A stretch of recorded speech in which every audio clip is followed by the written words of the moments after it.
सप्ताहर प्रथम दिन में बढ़ला सुना दर 24 कैरेट सुना मूल्य 260 टंका बढ़ला। उभय सुना और रूपा मूल्य है बड़ परिवर्तन। दर्शक बंधु आज भारतीय बजार उभय सुना और रूपा मूल्य होइछि बड़ परिवर्तन।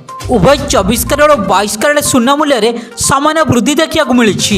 तेज सुना किणवा चाहते नजर पकातु देशर प्रमुख सहर सहित ओडिशार प्रमुख सहर मानक केते रही सुना और रूपा मूल्य। आज ओडिशा राजधानी भुवनेश्वर 24 कैरेट सुना मूल्य 10 ग्राम 63,650 टंका थिला बेले 22 कैरेट सुना मूल्य 10 ग्राम 58,300 टंका रेकर्ड करा जायछि।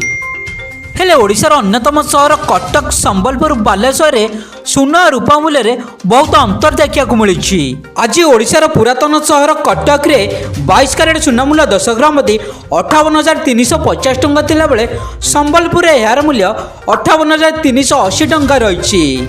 सेहीपरि ओडिशार प्रमुख सहर बालेश्वर रे 22 कैरेट सुना मूल्य 10 ग्राम 58,300 टंका थिला बेले बरहमपुर यार मूल्य 58,330 टंका रही सूचना मिली।